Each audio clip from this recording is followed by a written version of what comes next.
Welcome back, brothers and sisters, aunts and uncles, to This Week in Ramadan, where we take a look at my most legendary moments and highlights of the week in this holy month of Ramadan.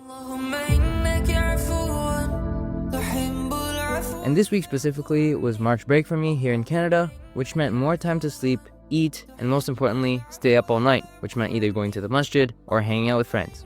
So to kick things off, I had my Indonesian friends for Tarawih, and since it was just a quick notice, we just decided to order some meat lover pizza and a simple shawarma tray. It was really convenient, and one of them brought a dozen Timmy's donuts, and we really questioned if we were having too many calories that night. And we ate all the way until 2:30, prayed a little bit of Qiyam at home, and that was that night. The next morning, I prayed Fajr at Muslim Neighbor Nexus, and now during the March break, I've either gone to a Muslim Neighbor Nexus or Meadowville Islamic Center for Fajr.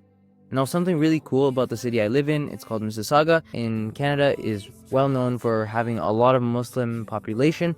So we have a lot of masjids, and the density of masjid is really good. So there's a bunch near my area.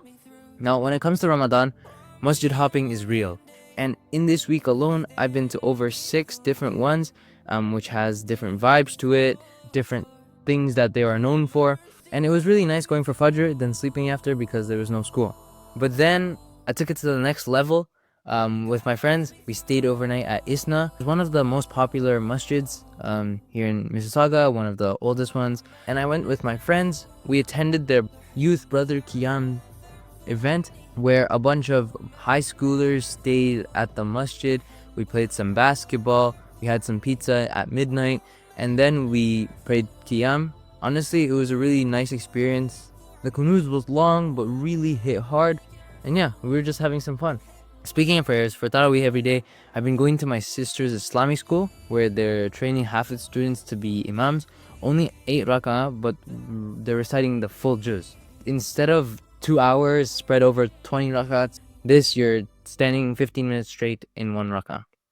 But it's super nice because it's not too many people, it's not crowded, it's just a small group of people. Now, another highlight for the week was one of my school friends invited me and some of our other friends to go to his house and have a classic chill iftar night. We had some good food. We had another shawarma platter, but from another place. I'm not too sure about other places, but this is really popular, these shawarma platters. We played some word games, some Scrabble, some Twister. But before going there, I had to make a stop at Krispy Kreme, because what's better than another dozen donuts to break your fast with? Now, let me introduce you to more of Mississauga.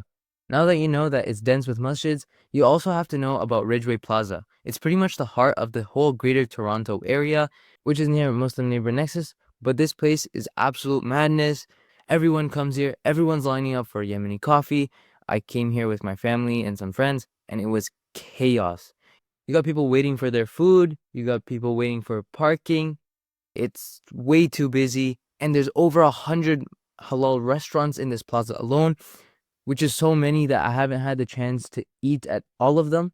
And the variety is super cool, from halal Mexican to Iraqi to Somali. There's pretty much everything there. The next day, I went for Eid shopping at a mall, and we had to find that perfect family matching outfit, but it was pretty difficult finding the perfect colors. But it was pretty fun going store to store, finding the right set. And of course, during the week, I had to do my mandatory grocery run with my mom. We get the essentials like meats, milk, eggs, bread, rice, spices. Towards the end of the week, I attended an event hosted by me, the Indonesian Muslim community here. I pulled up with more of my Indonesian friends, and it was nice having soto ayam after a week of shawarmas and pizzas. Connected with the om dan tante of the Indonesian community here in the greater Toronto area. And that, my friends, wraps up this week in Ramadan. March Break 2025 edition. Let me know what your peak Ramadan experience was. If you made it this far, thank you so much for watching. And I'll see you next Ramadan, inshallah. Eid Mubarak.